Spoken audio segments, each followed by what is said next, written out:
Fala galera, bem-vindos a mais um ChecksCast, eu sou o Samuel Lopes. E eu sou o Fábio Yamamoto. E hoje a gente tá aqui porque vocês vão ter um esquenta, isso mesmo, o que vai ser esse esquenta? Conta pra galera. A gente vai ver os melhores momentos da primeira temporada do ChecksCast. E vocês sabem por quê? Porque a segunda tá no forno, tá quentinha, tá maravilhosa e tá chegando por aí. Não perde porque tá simplesmente incrível, vocês não têm ideia dos nomes que estão chegando por aqui. Mas até lá... Bora compartilhar, curtir, assistir. Vamos lá, galera. E um ótimo episódio e um grande beijo. Você sabe que eu tenho um negócio... Gente, eu tenho um nervoso comigo mesmo, que é o seguinte. Eu adoro a Bíblia. Eu nunca consegui ler inteira, porque elas são histórias que foram escritas centenas de anos depois, né, de Cristo. E elas foram escritas em momentos diferentes e por pessoas diferentes. Então, ela não é uma sequência lógica, né? Cada um dos livros contam uma história, mas eles são colocados em momentos diferentes. Então, se você vai ler ele numa sequência, você fica doido. Eu tentei fazer isso uma vez, não deu muito certo. Por isso que eu não entendi nada. Aí, fala assim, então lê de novo, né? Mas eu entendi que a gente não tem que ler, a gente tem que contemplar momentos diferentes. Sim. E adoro as histórias da Bíblia. E eu estudo elas toda semana. Só que se você falar para mim, fala uma parte de Saul, ferrou. Porque eu não vou conseguir sair do lugar, entendeu? Mas é muito curioso. Por que eu estou te contando isso? Porque, assim, o ensinamento fica. Mas, assim, quem foi que viveu, se foi Jacó, se foi José, se foi Saul, essa sabedoria, essa inteligência, eu não desenvolvi ainda, tá? Adoro Salomão, tem umas histórias maravilhosas, mas você pediu para eu contar para você, eu não vou saber. É curioso, mas assim, a inteligência do voltar atrás, eu aprendi com ele. Mas se eu falo para contar a história, eu não vou saber contar a história, não. Mas é muito interessante. E várias vezes na vida, eu tive que voltar lá na essência. Quando eu me separei, eu voltei na essência. Quando eu me separei a segunda vez, eu voltei na essência. Então, toda vez que a gente se sentir perdido na vida, volta na tua essência. Volta em quem você era. E é lá atrás mesmo, quando você era criança. O que você gostava de fazer? Sabe? O que te trazia alegria? O que te reconectava? O que te levava para frente? O que te tirava? Quando você começou o teu negócio, o que te levou até lá? Volta para lá e planta aquilo. E continua plantando, sempre. Porque se a gente está vivendo bem hoje, é porque a gente está na época da colheita. Só que a gente não vive colheita para sempre. Então, a gente tem que plantar continuamente. E dá trabalho. Por que é chato? Porque quando a gente está bem, você quer ir para Maldivas, né? Você quer ir para Milão, você quer ficar bem tranquilo lá na Itália, né? Que não tem lugar melhor para a gente ficar do que na Europa. Tem um lugar bonito também no mundo, né? Mas lá é bem bom. Você quer estar lá. Então, só que tem que plantar. Daqui ou de lá, de qualquer lugar, a gente tem que plantar. Eu adoro estar com gente, né? Eu falo que eu gosto de falar, eu gosto de receber. Mas eu sou um ninja, assim, eu sei tudo que está acontecendo no evento. Eu sei também quem não é convidado, quem é penetra. Tem alguma história engraçada de penetra? Sempre tem. Você já tirou penetra, alguém assim? gente, juro. Tem uns 3 meninos que eles são penetras de tudo. São Penetras profissionais já. Penetras profissionais. E aí eu estava fazendo um desfile eu estava fazendo um evento e um desfile para André Bogosian, que eu amo de paixão, que é uma cliente master, assim, tipo, adoro a moda dela. E aí era um evento só para mulher. E aí, de repente, chega... Não dava nem pra vou contar disfarçar. isso aqui, gente. Conta. De repente, chega a gerente da loja me dando um esporro. Rafael, quem são aqueles meninos que você convidou, que já estão lá comendo antes da hora de... ideia, entendeu? Então, assim, tipo, eu falei, olha, esses aí são os penetras master, entendeu? Então, assim, tipo, eles sempre vão, eu não sei como eles conseguem penetrar, mas e eu já vi eles em vários outros eventos que eu vou de convidado, que eu vejo esses meninos. Também estão lá. Será que eles trabalham com isso? Não tinha um cara no Pânico que... Gente, o Penetra. É impressionante, mas assim... O trabalho dele mas aí eu falo também que eu acho que festa boa... Eu acho que tem que ter um mix. Eu acho que às vezes o penetra... Claro, num evento muito pequeno eu não quero que tenha, porque dá um problema, né? Você tira o lugar de uma outra pessoa numa mesa. Mas acho que num evento grande, eu acho que é interessante ter o penetra, porque eu acho assim... Eu também já fui penetra em várias festas, tipo em Nova York, em Paris, que eu não tinha sido convidado, eu queria estar lá. Então, eu acho que às vezes o penetra, nessa festa mais macro, eu acho importante, porque a energia, ele quer tanto... tá dentro da festa, que a energia dele eu acho que vira uma energia boa de querer estar na festa, querer. Porque eu já fui Até contagia a festa. amor. Cara, que Nossa, quando eu estava começando, eu entrava em várias festas em Nova York, eu não era convidado, molequinho. Quando eu vi, eu já estava lá dentro e falava, oi! Entendeu? Porra! Mas olha que visão interessante, porque assim, né, até se você pensar, às vezes, eu acho que muitos dos convidados vão por obrigação. E você ter pessoas que, querem muito Querem. tá Quero lá, muito né? estar, Traz entendeu? Eu acho realmente- que é importante. Não tinha pensado nesse sentido, né? Porque é fato, né? Às vezes você vai, putz, você tem que ir por obrigação. Preciso tem que estar tá lá. eu me comprometi, hoje eu tô num dia cansado e tal. O Carlos Cunha, que a gente tava semana passada aqui, ele falou que teve um acidente, ele é piloto e tal, mas ele teve um acidente que ele caiu, foi num show do Michael Jackson. Aí ele falou, eu cheguei no show, você sabe aquele dia que você não quer ir? Mas o patrocinador tinha chamado, tinha que ir pro camarote, não sei o quê. Aí cheguei lá, como é que chama que foi entrevistar ele? Oi? Não, não é da época do Marcos Mion. Não. Era o... Ai, meu Deus, eu vou lembrar o nome. Mas enfim, aí ele chamou, deixa eu te entrevistar, você tá aqui, não sei o quê, né? Tá bom, deixa ele no banheiro pentear o cabelo e já volto, né? Ele levantou, teve uma tontura, caiu, bateu a cabeça, praticamente ficou em coma. Assim, Uau. foi um acidente. Então, assim, o cara não queria estar lá, tava por obrigação, sabe? E às vezes você tem esses eventos, com Então, certeza deve ter gente que tá lá por obrigação, né? Porque precisa, porque fechou, porque combinou. E aí você tem uma pessoa que tá com aquela energia, tipo, queria muito aqui e tô, né? Mas eu acho que esse tipo de energia é para uma festa maior, não para um Sim. jantar Ah, sentado. sim, Eu já tive claro. também olha, uma vez eu estava fazendo um evento. Essa história é hilária. Eu estava fazendo um evento em Paris. E assim, era um evento para 25 mulheres super powerful, influenciadoras, celebrities. Eu tinha feito todo o placement de todo mundo. E aí, essa menina, ela já sabia que eu ia fazer o evento, já me bombardeando a semana inteira querendo convite. Eu falei, meu amor, não dá, estamos over capacity. Mas que bom, né? Obrigado pelo interesse, mas é um evento fechado, já estamos over capacity, não vai rolar. Gente, ela não apareceu lá. Na porta, tipo... Não, ela foi pro evento. E aí, eu lembro que o fotógrafo, quando eu olhei, o fotógrafo já estava fazendo fotos dela sentada na mesa para ela postar nas redes sociais que ela tinha ido no Caramba. evento. Olha que cara de pau, ela chegou antes de mim. Ela chegou antes de Sentou na mim, mesa, tirou as sentou, fotos. pegou o fotógrafo, meu fotógrafo, fez as fotos todas, sentou e não queria levantar. E aí eu realmente tive que pedir para ela se retirar, porque a gente não tinha como acomodá-la. Mas assim, aí é um caso tipo de uma pessoa que não tem menor simancol, entendeu? Mas depois a gente ria. Porque depois a gente ria dessa história, uma coisa absurda. A cara de pau e Cara de pau, Hoje em assim. dia ainda é capaz dela chegar... E ela ainda postou em todas as redes sociais como Que ela ela tava estivesse lá. no evento, Não, meu, mas hoje ainda é convidada. capaz dela pegar lá o celular e começar a filmar. Olha aqui, o Rafa tá me expulsando, né? E, tipo, fazer uma live. Ai, que causar. medo, né? Pior que é. É verdade. Nossa, Hoje Hoje em dia ainda é capaz disso mesmo. Tem de Até tudo. você explicar... Nossa, mas se eu for lembrar de tanto, tem tanta coisa, tipo, os eventos, assim, tipo, dá muito trabalho. É porque realmente num evento grande ainda é fácil de se num misturar, evento grande, desaparece, ok, entendeu? tá todo mundo andando ali, Mas tudo num bem, né? pequenininho, Mas assim, não dá. é muita Não cara dá. de pau também pra Rafa, aparecer num esses evento desse eventos lá em tamanho. Nova York e São Paulo, o que muda? O que muda? O pessoal tem uma facilidade de contar as coisas para estranhos na internet que é muito engraçada. Você fala, não é possível que alguém tá falando Compartilhando isso. esse tipo de coisa. É. E aí, as coisas mais bizarras, assim, principalmente no remoto, quanto também histórias do presencial, aí vai tanto de reuniões, quanto happy hours, aí as histórias ficam mais, festa de fim de ano da firma, fulano fez tal coisa, e então... Mas a maioria do conteúdo no começo vinha mais das minhas vivências e hoje é um compilado de tudo, do que me contam, das minhas vivências, de amigos.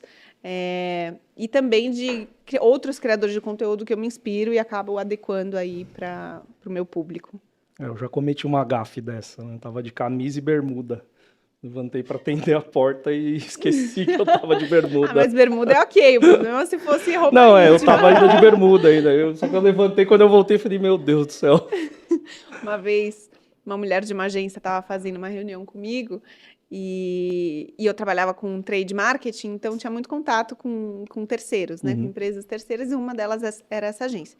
Eu estava passando o briefing do projeto e ela acende um cigarro no meio da reunião, assim, com a varanda, e assim, a reunião estava super bem, mas eu falei, gente, acenderam um cigarro no meio da reunião, e era daí para baixo. E me diz, qual que é o seu vídeo preferido de todos que você já... Porque assim, difícil. não necessariamente é aquele que viralizou mais, né? Ou que Tem mais ou tá visualizações, dentro até ou maior daqueles engajamento, que alcance. tem maior engajamento. Eu gosto dos que eu falo que eu estou usando muito a linguagem corporativa fora do trabalho. Eu fiz uma sériezinha, acho que já tem 3 deles. Que é assim, amiga, a gente tem que alinhar o briefing para esse rolê, que é fazer o brainstorm, Do relacionamento com a mãe. Exato, amor, tô sem budget para sair, essas coisas. Eu gosto, porque acho que quem trabalhou em multinacional, ou enfim, tá no mundo corporativo, sabe que a gente usa muito, e é uma mistura do inglês com o português O e dia inteiro, o dia inteiro, e aí, para quem chega nas empresas também é uma loucura, porque você não sabe as siglas e não sabe Então, é difícil até se acostumar, mas é uma série de vídeos que eu gosto. A pessoa fica 10 anos mandando for your information e nem sabe o que é ela. Pior né? que é. Você acaba usando termos que tipo, ela descobre depois que não era bem para aquilo que servia, né? Mas as pessoas não dão Google, tá? Isso é um problema, Sim. porque assim... Você tá na empresa há 6 meses, e aí eu teria perguntado pra alguém, entendeu? E tem gente que você vê... É que a pessoa fica com vergonha, né? Só eu que não sei. Então, mas todo o mundo Google sabe, eu não sei. O Google te não, o fala, Google- Isso é um problema. Mas... É que pra nossa geração não tinha tanto Google, Não. assim, não era tão fácil, né? Não, Descobrir. Você tem que descobrir na raça Tinha mesmo. que ser na raça. Perguntar. Tinha que Perguntar, perder a não tem vergonha e jeito. perguntar mesmo. E assim, né? Eu acompanho o seu canal, como eu falei, desde lá, deve ter 1 ano e meio mais ou menos esse vídeo, pelo menos. E eu vejo, né, que Eu acho que hoje assim, a gente tem que entender muito bem o que tá fazendo. Então, médico pode falar muita besteira na internet? Pode. Vocês já viram vídeo de médico falando que melasma é hormonal, que depressão é porque você tem parasita no seu sangue, que protetor solar dá câncer, todas essas picaretagens e charlatanismos. Tem gente que, por exemplo, fala assim, que você tratar um paciente com obesidade com esses medicamentos de emagrecimento, que a gente tem 4 aí que são muito famosos, sem você prescrever anabolizante pra ele, cara, má conduta médica, é negligência, é imprudência, é imperícia, que são coisas muito sérias pra você chamar assim os seus colegas, entendeu? Mas fala lá como se tivesse tudo bem. Por quê? Porque tem que movimentar, tem que gerar engajamento, você tem que criar relevância e parecer que você tem autoridade. Eu acho legal porque nenhuma dessas pessoas me convida pra vir num podcast, pra discutir as groselhas assim. Quando a gente tava falando dos haters, eu não tenho hater médico. Não. Pode falar lá longe. Eu sei que tem gente que, por exemplo, fala que eu sou vendido da indústria farmacêutica, porque eu dou muita aula para a indústria farmacêutica, para os médicos.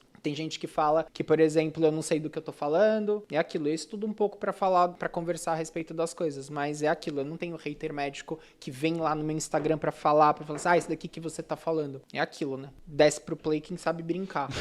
Mas, por exemplo, o que eu acho dessas questões assim dos blogueiros? Eu acho que assim, primeiro, se você é uma pessoa que quer falar, influenciar digitalmente, você tá falando de algo que é assim, a sua experiência, pô, é muito legal. Então, assim, eu vejo, por exemplo, assim, as minhas pessoas que eu olho que têm doenças graves de pele e falam mensagens positivas, falando, olha, a doença tem tratamento, a minha jornada foi assim, o tratamento funcionou assado pra mim, foi assim que eu consegui. Essa pessoa é uma influenciadora e ela tá lá fazendo o papel do bem, ajudando muita gente a saber que a doença tem tratamento. Da mesma forma, eu acho assim, bom, legal a influenciadora digital, ela ir lá falar de um creme que ela usou e gostou. Tem uma amiga minha que ela é uma blogueira de alto luxo, ela ela fala, por exemplo, da bolsa da Hermès que ela comprou, do lenço, aí ela conta a história da coleção, da estampa, fala da viagem dela pra Suíça, como você usar suas milhas do cartão de crédito pra viajar de executiva, entendeu? São experiências pessoais. A gente quer trocar, a gente quer entender. Agora, quando você passa por alguma coisa do tipo, vou falar de saúde, daí você tem que saber o que você tá falando, porque a gente tá falando de saúde. Que nem, por exemplo, quando acontece algum desastre, assim, sei lá, vamos pegar um exemplo esdrúxulo, Israel e Palestina. Acontece alguma coisa, todo mundo virou expert em Oriente Médio, em a criação do Estado de Israel e todas essas outras coisas, da opressão da Palestina, e aí todo mundo quer dar uma opinião. Quando morreu, por exemplo, a rainha, todo mundo era um expert em monarquia, em realeza, sabia discutir a linha sucessória. Quando teve a questão, por exemplo, do acidente do avião lá semana passada, todo mundo virou um expert em regulações da ANAC. Sim. Aí você fala assim, velho, que fim que isso daí vai levar? Porque as pessoas querem expressar suas opiniões. Sim. E a internet, as mídias sociais são um filme pra isso. Então, resumindo mesmo pra gente não se delongar, eu acho muito positivo quando as pessoas vão trocar boas mensagens assim, porque isso daí faz o marketing de uma empresa. Por exemplo, eu tive um bom atendimento aqui, que é o que o Google faz lá nas páginas. Sim. Que é o que, por exemplo, assim, quando você pode deixar o comentário no post do Instagram de alguma empresa. Da mesma forma, tem médico que deveria prezar, sim, por informações científicas, mas fala várias groselhas na internet. Por quê? Porque quer lacrar, porque quer vender o seu curso, porque tem o protocolo exclusivo que ele desenvolveu. Tem um médico, assim, que ele falou para um paciente meu que ele estava ali e ia aplicar o composto que ele tinha desenvolvido tudo durante anos de pesquisa e, na verdade, ele vai na farmácia e compra testosterona e aplica no paciente e fala que é o composto que ele desenvolveu. Pra quê, velho? Sabe? Por que você precisa mentir pro paciente? É que nem a questão, assim, que todo mundo diz... É aquilo, né? Eu tenho que valorizar meu passe, mas, dessa forma, eu acho meio deselegante. Agora, tem uma outra questão que teve, assim, hoje em dia que o pessoal fala bastante, procedimento estético. Quando dá errado. Por quê? Porque as pessoas, elas foram ensinadas que, primeiro, se você é um médico que trabalha com estética, eu vou te demonizar. Vou falar o caramba pra você, o que é muito errado dentro da medicina como um todo. Beleza. A outra coisa é que, assim, como a gente tem vários profissionais que fazem isso, a forma de preparo muda de um profissional para outro. As preocupações de um profissional mudam. Sabe por que eu falo isso? E aí, sem fazer julgamento de valor, sem fazer nada. Mas, assim, eu nunca me refiro a um paciente como cliente. É sempre meu paciente. E você vê todas as outras áreas não médicas, a cliente veio, o cliente veio. É diferente a relação, entendeu? Eu tenho responsabilidade pelo que eu faço desde que eu era aluno de medicina, mas mais importante, eu tenho poder de decisão sobre a saúde das pessoas. Parabéns, cara. Não é? E é uma coisa assim que as pessoas não notam na semântica, mas denota mesmo a importância que você coloca. E aí o que acontece? Ninguém discute que procedimento pode dar errado, por exemplo. Você tem que discutir. Sim. Quando você compra, por exemplo, um produto, você não quer saber lá o que tá na garantia ou não? Eu quero saber o que tem que pode dar errado. Só que o que acontece? Como você tem essa ampla gama, todo mundo acha que se eu falar de coisas que podem sair do controle, vai afugentar o cliente. Vai perder a venda. Exato. É porque vai perder a venda. Você entende isso? Vai perder a venda de uma coisa que está envolvendo a saúde. É extremamente, assim, delicado isso. Porque no jeito Disney de encantar pessoas, você não fala sobre coisas ruins. Você não fala que a montanha-russa pode dar um piripaque e cair. Mas você vê a rede de proteção lá na montanha-russa do Hulk. Entendeu? E aí é aquela coisa que ninguém discute em relação a essas partes, assim. Então, eu acho... É negativo falar, né, disso. Tipo, falar do que pode dar errado, né? E realmente, as pessoas não querem falar para não perder o cliente, e principalmente quando a gente fala de saúde, né? Cada um reage de uma forma. Exato. O organismo não é... E de tudo. Você quer, por exemplo, assim, né? Você quer fazer uma cirurgia, você tem que saber, assim, a anestesia tem riscos, o procedimento tem riscos. Eu falo para os pacientes, eu comento isso daí com os meus colegas médicos. Efeito adverso. Cara, eu tenho medo de efeito adverso que eu não conheço, de ser pego desprevenido. Agora, com a ampla literatura científica, conhecendo, por exemplo, os produtos como a gente conhece, e você estudando a fundo aquilo que você prescreve e aquilo que você faz, você tem domínio, você passa segurança para o paciente quando você fala isso. Fala assim, pode acontecer isso, isso, isso, isso. Eu sei lidar com todas essas coisas que aconteceram. E eu tô aqui junto com você para isso daí. Às vezes os pacientes, eles me mandam e-mail falando assim, eu queria te agradecer, assim, pelo seu cuidado, carinho, e eu penso assim, cara, eu entendo isso, porque eu tento fazer de uma forma muito diferente mesmo, assim, mas é porque eles genuinamente não entendem que eu tô preocupado. Então é, por exemplo, assim, Guilherme, você queria conhecer de legislação? Não, eu queria passar bem longe, assim, da legislação. Eu gosto de conhecer os meus direitos, mas para isso eu pergunto pra minha mulher, que ela é advogada, e ela sabe todos, assim, se eu precisar de alguma coisa, tá lá ela pra falar isso daí. Agora, eu sei, por exemplo, a lei de regulamentação dos planos de saúde. Por quê? Porque eu trabalho com isso. Eu vou na Agência Nacional de Saúde Suplementar fazer sustentação oral para defender os nossos pacientes. Por quê? Porque eu acho que tá no meu papel, é aquilo. Não é só estudar, não é só prescrever, não é só fazer o vídeo no Instagram para falar para os pacientes, tem o tratamento, eu preciso fazer esse tratamento chegar. Porque o que eu penso? Pô, Guilherme tem 24 horas no meu dia. Se eu dormir bem, eu preciso dormir ali umas 8 horas para eu ficar legal, entendeu? Meu limite é 5, eu descobri isso daí na faculdade de medicina. Menos de 5, aí você já começa a ter o processo de decisão meio, assim, ruim. Mas 5 horinhas, assim, dá. Dá pra... plantões, não tinha os plantões? Tinha, eu dei muito plantão na vida. Muito, mas assim, muito. E eu dei plantão, cara, na Santa Casa de São Paulo, entendeu? 36 plantões no pronto-socorro da Santa Casa de São Paulo, porta aberta. Momentos gloriosos da minha vida como... virada cultural, parada gay. Era assim, cara, coisas que era muita Só gente. coisa fácil, Exatamente. Mas, por exemplo, na parada gay, que foi uma coisa assim que tinha muita gente, era só muita gente alcoolizada, entendeu? Muita gente alcoolizada. Na virada cultural, que já era mais à noite, essa coisa era toda, daí aparecia de tudo. Como aparecia de tudo na Santa Casa? Mula de tráfico de drogas, paciente que tinha sido baleado, paciente que tava muito louco de álcool, paciente que tava infartando, paciente com crise de ansiedade que achava que estava infartando, crise de asma, anafilaxia, paciente que estava tendo uma reação na pele e a pele toda estava descolando, gente com dor de barriga. Teve uma vez que eu atendi um paciente na porta que ele tinha uma deficiência de alfa-1 triptase, que é uma enzima que está lá ligada pro pulmão. O pulmão, gente, aqui ó, você tem o seu tórax, é uma caixa fechadinha, certo? E tem o seu pulmão puxando o ar para dentro, certo? O pulmão dele furava sozinho. Só que o que acontece quando você está jogando ar dentro de uma caixa que não tem para onde escapar? Vai esmagar o pulmão dele, entendeu? Mas a gente diagnosticou ele, assim, com pneumotórax, assim, espontâneo, justamente porque ele referiu pra mim que ele tava ali com um pouco de dor, entendeu? Guilherme, nossa, você é tipo House. Não, velho, é porque, assim, eu tenho todas as pistas em relação a isso, entendeu? Então, é muito difícil, mas sabe qual que é o diferencial? Eu gosto do que eu faço. Eu olho, assim, e falo assim, legal, pessoas doentes, né? Caraca, velho, vamos resolver esse pepino aqui. Mas como eu tava falando, a parte mais importante, acho que do meu trabalho é aquilo, eu tenho 24 horas no meu dia. Se eu não fizer mais nada, eu atendo 20 pacientes num dia, ou menos, né? Porque eu preciso dormir, então assim, 16 pacientes por dia. Não parei pra comer, não parei pra ir no banheiro, nada. É muito pouco frente ao número de pacientes que a gente tem. E remédio bom, tratamento bom é aquele que a gente tem acesso. Então é por isso que eu brigo. Eu vou lá na operadora de saúde e, por exemplo, o médico tem que saber fazer conta? Tem, porque eu falo de farmacoeconomia. Eu publico artigo a respeito de farmacoeconomia falando assim, tá vendo esse remédio que tem um boleto caro? Então, só que lá na frente eu tô poupando o custo de internação. Eu discuto com as operadoras de saúde essas questões para mostrar assim, olha, se vocês pagarem o tratamento, sai mais barato para você no longo prazo. O horizonte temporal de 2, de 5 anos, entendeu? E aí, assim, quando a gente tá falando de saúde suplementar no Brasil, 25% da população. Quando você vai fazer a conta pro SUS, cara, aí é dar um tesão, porque o SUS é muito foda. E o SUS é tipo assim, velho, é tantos pacientes na população, a incidência da doença é tanto, vou comprar remédio para todo mundo, entendeu? É aquilo. Só que aí a gente tá falando o quê? 220 milhões de pessoas, entendeu? A conta tem que bater, porque não tem dinheiro para tudo. Tudo é urgente, tudo demanda, e a gente tem num país assim que tem demandas muito intensas. Mas é uma parte que eu gosto do meu trabalho, eu gosto de discutir acesso.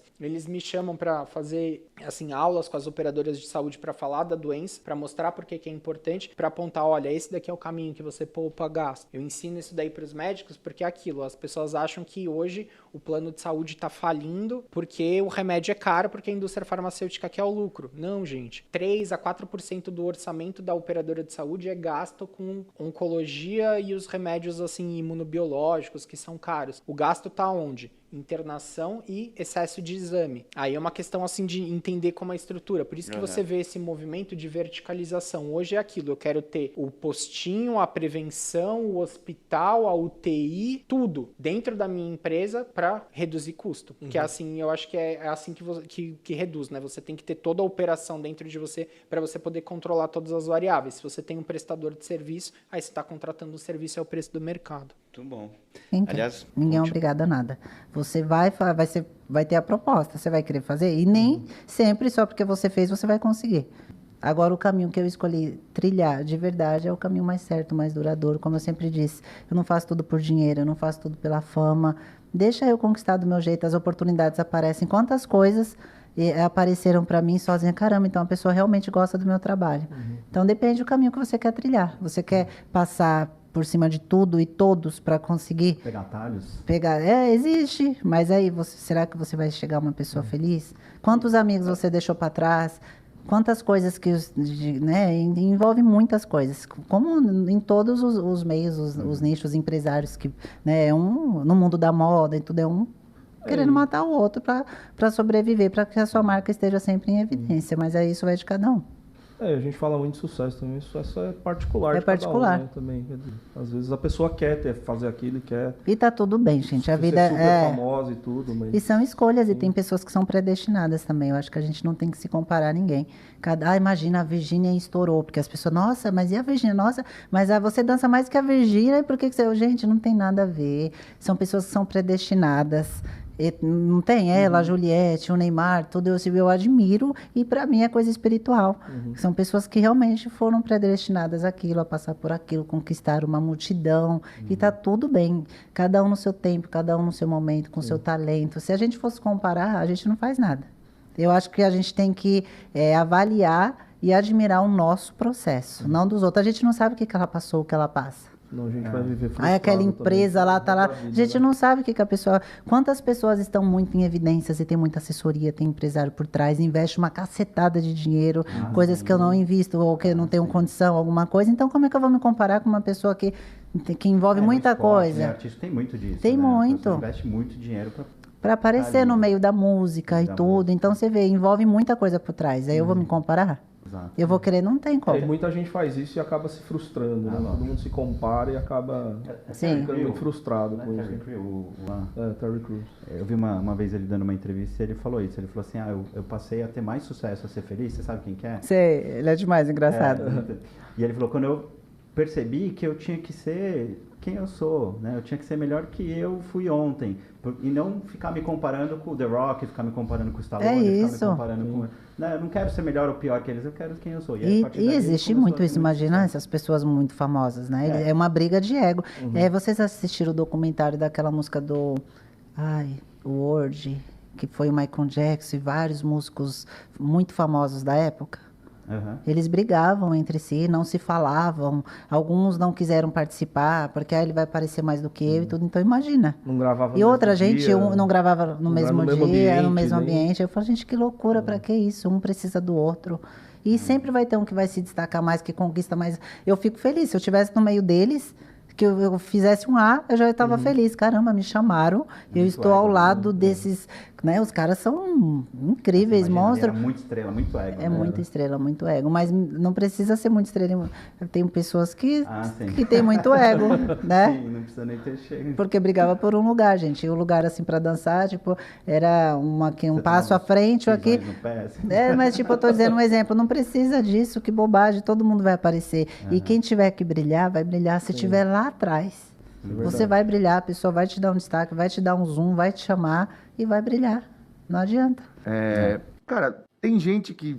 Esses caras grandes, não de carro. De carro eu procuro nem querer saber, porque ia ficar puto, né? Mas, de criança, essas paradas, sabe? Que não monetiza, às vezes. Cara, o cara já tem um cartão de crédito lá, ainda que ele receba do YouTube, ele põe lá $100 por vídeo. Porra, dependendo do vídeo. Se o vídeo é bom, já ia dar view. Sozinho. Com $100, eu conheço amigos que têm canais que falam assim, às vezes tem um merchanzinho de uma empresa lá. A empresa fala, vamos fazer um merchan de 20, mas põe 4 lá pra impulsionar.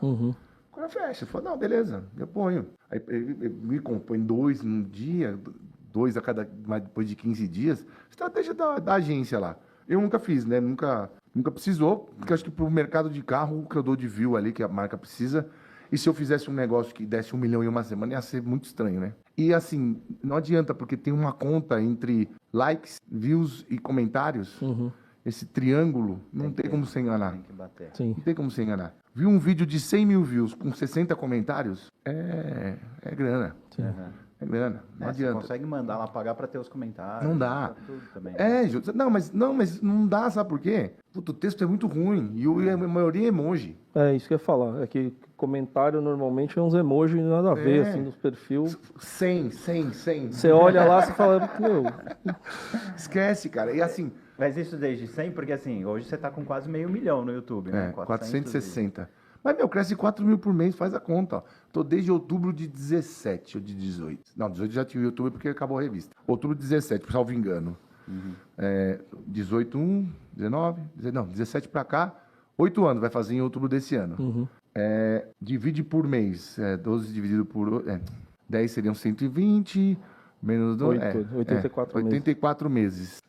A média é de 5 mil por mês. Hoje está 4.400, por exemplo. Eu não tenho esses estouros. Cara, é uma via crucis ali, ó. 5 mil de média por mês. 4.400, 4.800 para chegar nos 460 mil. E eu tô com 400 mil desde setembro do ano passado. Então, de setembro não, de maio do ano passado.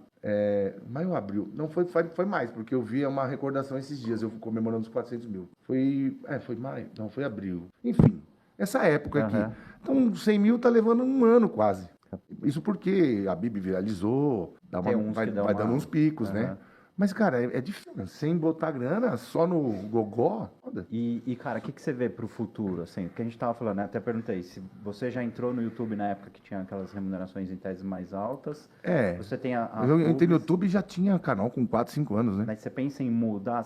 Na verdade, você mencionou pra gente que você tá tentando mudar alguma coisa no formato de ter mais convidados juntos, né? Tudo mais. Pensa em colocar alguém pra gravar, por exemplo? Então, meu editor, às vezes, quando eu não consigo ir, ele vai. O João Delarco, o público feminino gosta mais dele. E o masculino também.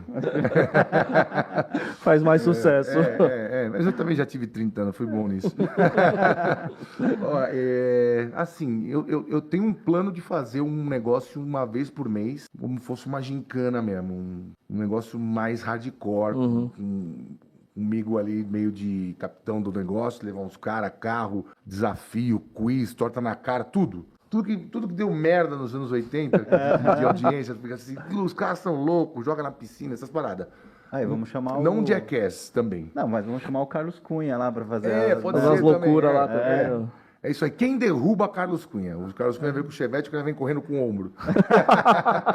Sabe, umas coisas assim. Mas assim, eu queria fazer uma coisa meio Top Gear, mais antigo, não esses de agora com viagem e tal. E testar no YouTube. Tipo, uma cereja do bolo todo mês, sabe? Mas eu preciso ter tempo de fazer isso além de já tudo que eu faço. Semana passada eu fiz 5 vídeos. Tem 5 vídeos no canal semana passada. Como é que você para e fala assim, não, vou produzir uma coisa foda. E o resto? Você posta normalmente por quanto tempo que você faz? Eu ponho 3, mas tem vídeos que não tem embargo o lançamento. Então eu vou no gimbal aqui com o celular, faço sem corte. Você já deve ter visto esse tipo de vídeo. Da funcionária e tal. Então, eu não preciso nem mandar acabou pro de editor. chegar o carro. Isso aí. Eu nem mando pra edição. Porque como não tem embargo, o meu negócio, no fim das contas, mais importante é sair na frente.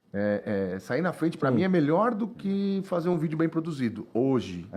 Mas eu penso em mudar isso. Não tem vítima que não se transforme em algoz. Não existe. Toda vítima se transforma em algoz.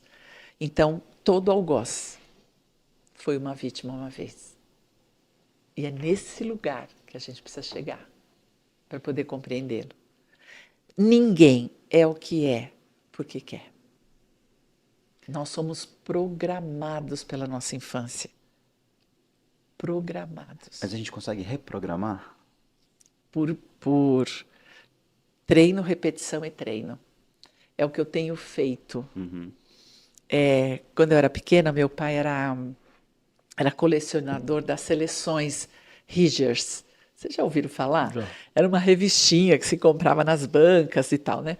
Ele era colecionador, ele tinha pilhas dessa. E claro que a gente aprendeu a ler nelas, né? A gente contava história. Então, primeiro era o Sol da Pés, tinha sempre piadinhas, era muito interessante aquela revista. E tinha umas histórias, eu só lia os rodapés, né? Tinha mais tarde é que eu fui ler as histórias, mas tinha um rodapé, uma historinha, às vezes era uma curtinha, às vezes era uma historinha, que tinha um pianista, existia um pianista, um virtuoso, e ele foi fazer uma apresentação.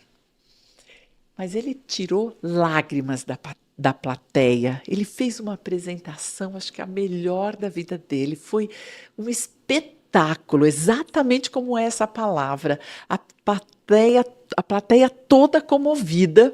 E uma senhora pediu encarecidamente para ir conhecer e conversar com esse pianista. E tinha uma proteção, era uma pessoa famosa, mas ela insistiu, conseguiram levá-lo até o camarim desse pianista. E ela, então, às lágrimas, dizia para ele: muito obrigado, muito obrigado.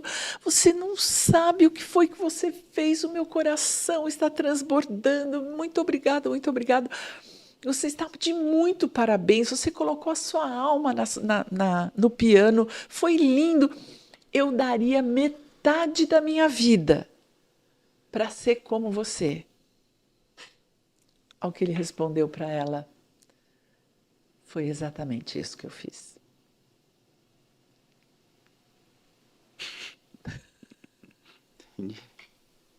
Tá vendo? Eu me lembro de ter feito o processo Hoffman aos 34 anos. 34. Eu estou com 68. Nossa. Tava no Banco do Brasil, né? Faz 34 anos que eu estou nesse caminho. Metade da minha vida. E aí as pessoas falam assim: ai, você é tão calmo. Eu falo: é, exatamente como pianista. Metade da minha vida está aqui. E aí o que aconteceu na minha infância está perdoado. Isso significa que a infância está lá. E eu que estou aqui. E meu pai e minha mãe estão comigo. Eu sou fruto deles. Eu querendo, eu não querendo. Eles me batendo, não me batendo. Eles me odiando, eles sendo bandidos. O que eles quiserem ser. Eu sou filha deles. Eu tenho pai e mãe. Assume, né? Isso trabalha me com dá essas... dignidade. Eu tenho uma ferramenta de comunicação que foi meu pai que ensinou essa ferramenta. Meu pai, ele tinha, Samuca, uma questão, e Fábio, meu pai é alcoólatra. E aí, muito pequeno, eu tinha que ficar prestando atenção no rosto dele para ver se ele estava alcoólatra feliz, bravo, eu tinha que ficar de olho.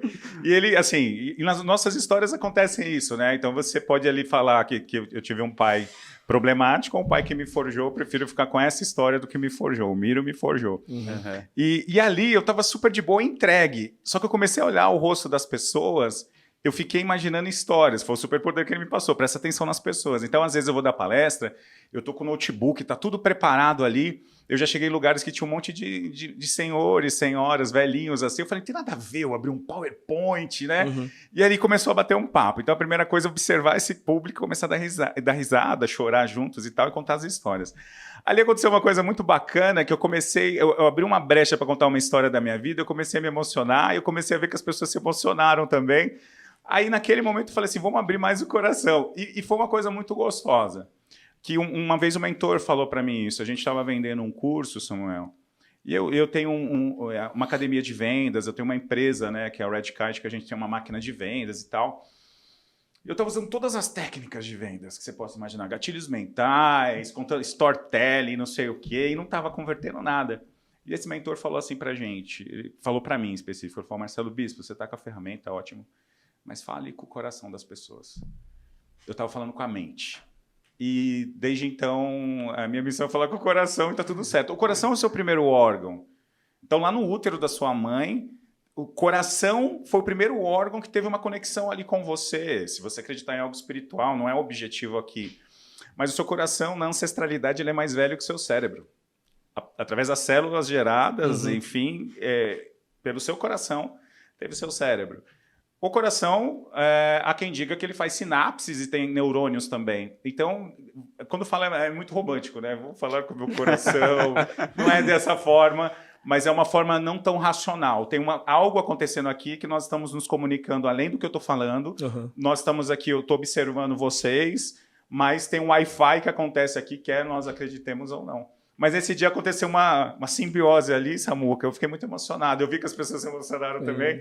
Aí depois a gente, mais um pouquinho, aí nesse mais um pouquinho foi mais meia hora. Até eu chorei no dia. Você se emocionou também? Com certeza. E o pessoal começou a se abrir, contar a história também. O pessoal tava meio assim, né, nas outras palestras, né? Mas é o que une, porque o Fausto está aqui acompanhando a gente.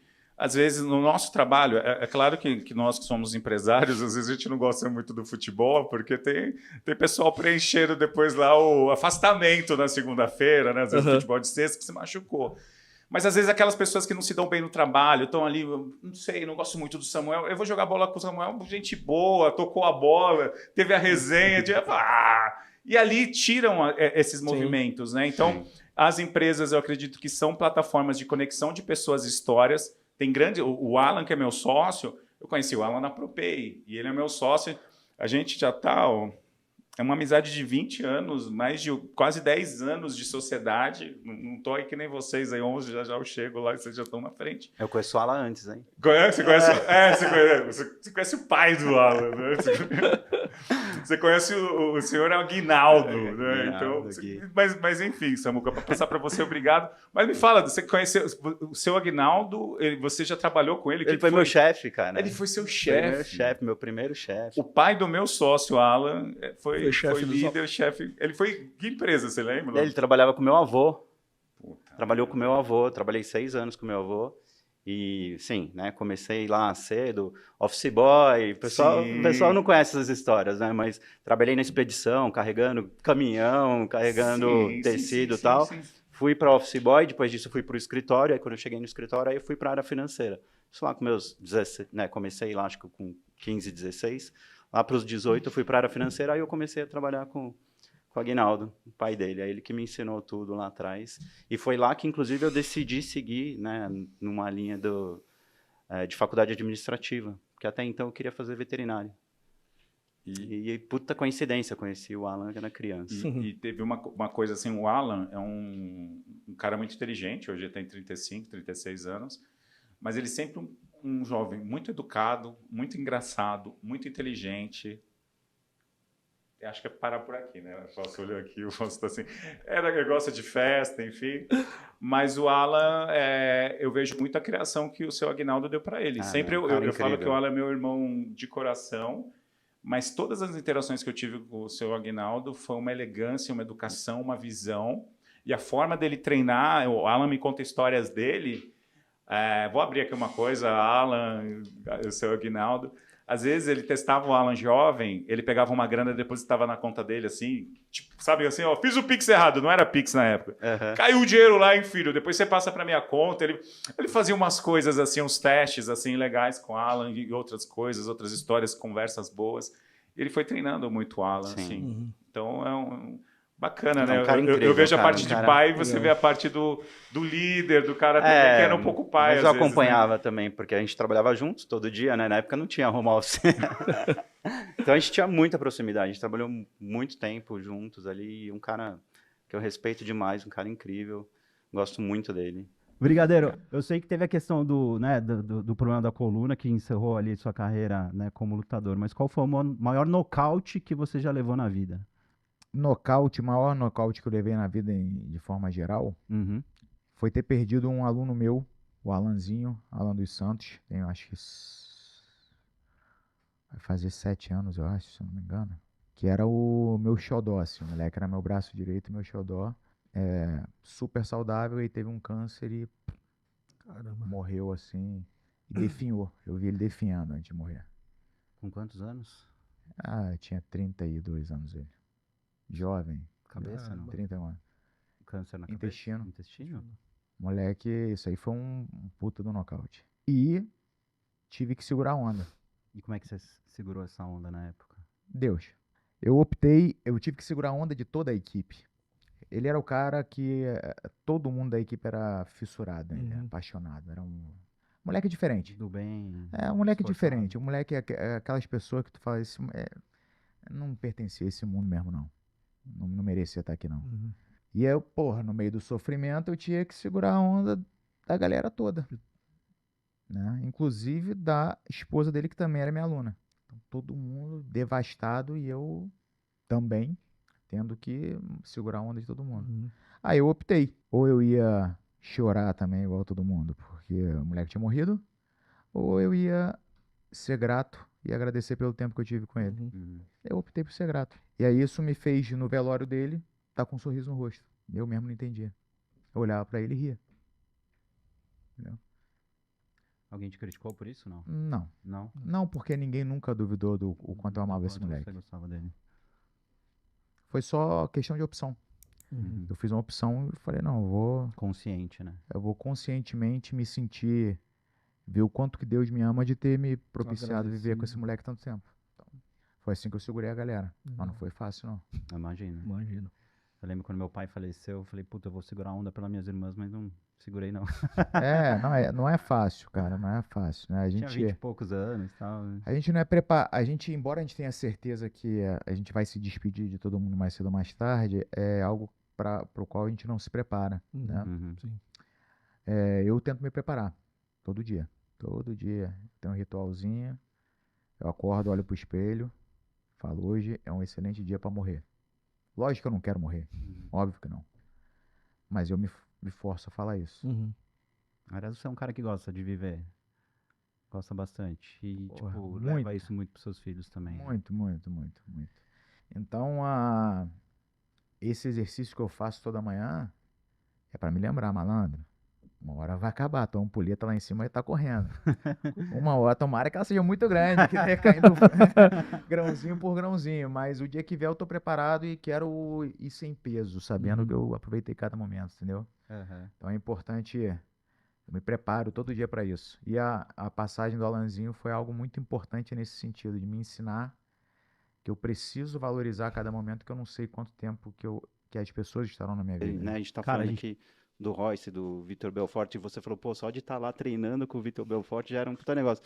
E no fim, né, até ia perguntar depois da evolução da sua carreira, você ganhou do Sakuraba, que ganhou do Royce, que ganhou do Vitor Belfort, ganhou mais de alguns Gracies também, e você ganhou do cara. Como é que foi? Isso foi a virada, não foi? Fazendo, eu acho que, assim, eu sempre falo assim que, às vezes, né, eu acho, né, não sei qual é a religião de vocês, mas eu acho que Deus vai colocando as dificuldades, né, para você começar a superar e você ver o seu potencial, né? E foi uma época bem difícil da minha vida. Eu tava começando a lutar MMA e aí, assim, porra, Sakuraba, porra, era Tito Ortiz, Sakuraba eram os caras que começaram na minha frente. Pô, Tito Ortiz era campeão do UFC, vi o cara gigante, grandão, porra. Um dia conheceu o Tito Ortiz, depois foi lá, vinha lutar com ele, vinha ganhar dele, Sakuraba, mesma coisa. Então a gente via esses caras como ídolos, né? Porque eles começaram um pouco antes. E aí eu tinha tomado uma chave de braço num treino que eu tinha feito e meu braço tem fratura. Você vê que ele tá torto até hoje, ó. Ele não estica, o máximo dele. E aí, cheio de cicatriz aqui. E aí eu fiz uma cirurgia, teve um erro médico, o cara operou errado o meu braço, aí segunda cirurgia, terceira, quarta. Na quarta cirurgia o cara falou, cara, tem um médico que ele vai dar um jeito no seu braço. Marcelo Fregonese, eu sei o nome do cara até hoje. E aí foi atrás desse cara, na quarta para quinta cirurgia, aí o cara mandou vir em São Paulo fazer o exame com o Marcelo. Aí o Marcelo falou, cara, vamos operar você. Só que eu só posso operar tal dia. Aí nesse meio tempo, os caras me ligaram e falaram, tem uma luta para você lá no Japão, no dia 31 de dezembro, e era a luta principal. Eles faziam tudo para ter a luta principal de um evento do Pride no dia 31 de dezembro. Então você terminava a luta principal, 5, 9, 8, 7, a contagem lá em cima do ringue, descia, pá, fogos lá dentro, descia aquele papel picado, e a luta principal lá dentro. Você desce com o elevador no ringue e tal, 80 mil pessoas, tocodome lotado. E eu tava iniciando, na minha terceira, quarta luta, me botaram nessa fogueira aí, eu com o braço pedreira pela frente aí. Sakuraba. Pegando só o cara que aí eu falei, todo mundo. Qual é o golpe dele? Quando foi ver a chave de braço, não é possível, do braço direito, era o meu direito. Aí eu falei, tem um desafio aí pela frente. Eu tava um ano operando já, fazendo a cirurgia do braço ruim. E de repente eu fui encarei essa sem treinar, com 108 quilos. Cheguei lá na semana do evento e o cara falou, ó, tem que bater 93. Sakuraba não abre mão do peso. Perdi 15 quilos da terça pro sábado. Caramba. Ah, botei uma esteira dentro do quarto, bicicleta, roupa de motoboy, aquela sauninha que só vai até o pescoço, sauna, bicicleta, esteira, sauna, bicicleta, esteira. E banheira de água quente com sal grosso. Tirei os 15 quilos, bati 93. Cheguei lá o zumbi, né? Aí minha estratégia é de lutar com ele. Falei, cara, como eu não vou aguentar lutar os 20 minutos, vou tentar dar um nocaute no primeiro round. Aí corri, dei uma joelhada voadora nele, correndo pra... O bicho é ruim, o bicho tomou a joelhada, absorveu, aí ele ficou meio tonto, voltou, eu não consegui nocautear, mas com certeza, assim, foi o que fez a diferença para eu poder ter ganhado aquela luta, que depois ele ficou meio assustado. Já começou, deixa eu tomar cuidado. Aqui, né? Ficou tonto, a luta toda ficou tonto, não. Talvez essa decisão foi a melhor que eu fiz. Eu falei, cara, eu não vou ter gás para lutar 20 minutos, mas vou dar uma, tentar pegar ele. E foi aí que eu conheci o Anderson Silva. O Anderson Silva dava aula numa academia nossa, lá em Curitiba, de Muay Thai. E aí eu chamei ele para treinar com a gente. O cara veio morar lá em casa, então, o Anderson. Ele foi ajudando a gente ajudando ele, ajudou no Muay Thai, a gente no Jiu-Jitsu.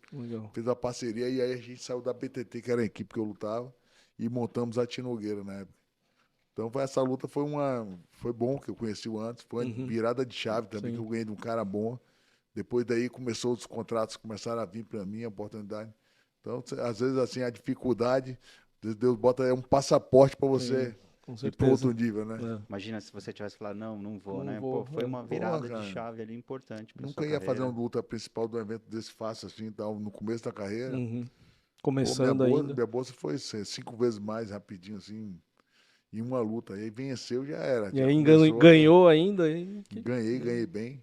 Né? Não consegui o nocaute, mas ganhei muito bem dele. Assim, aí depois aquilo ali começou a vir as oportunidades para mim. Eu falei, porra, se o cara tava machucado e fez aquilo, então, vamos botar ele para lutar com os melhores. Aí comecei a lutar com os melhores. Samuel, e aproveitando também, né, para trazer um pouco aí da minha história, né, você falou de infância, eu até, né, quando a gente entrou em contato, te mandei um texto e tal, e eu faço questão de esclarecer isso, e sempre esclareço, que de playboy, assim, eu não tenho nada contra playboy, eu queria ter sido um playboy, entendeu? De ter tudo resolvido quando eu nasci e tal, queria muito ter sido, mas de playboy eu tenho só a lata, hoje em dia as roupas e a cara, e Deus me deu o olho azul e o cabelo loiro, então eu chego nos lugares e passo às vezes essa impressão, mas a verdade, cara, é que eu, desde que eu me conheço por gente, eu sou trabalhador, entendeu? Empresário desde muito novo, trabalhador desde mais novo ainda, que nem você tocou aqui, cara, a minha infância foi marcada muito pelo contrário do que uma vida, né, fácil, foi marcada por situações, não uma vida, mas situações difíceis, entendeu? Situações que eu tive que presenciar que foram difíceis, entendeu? Né? Desconfortáveis. E, cara, eu tenho certeza que é isso que você falou, que essas situações, circunstâncias que eu passei, né, quando eu era pequeno, né, que eu vivi, né, um divórcio difícil dos meus pais, em primeiro lugar, né, logo no comecinho da minha vida, com 5 anos, e isso durou até o começo da minha adolescência, quando eu tive 16 anos, e que nem eu estava conversando com você aqui também, né, olhando para trás, eu matei 2 coelhos com uma cajadada só, né, eu tive ali o meu primeiro...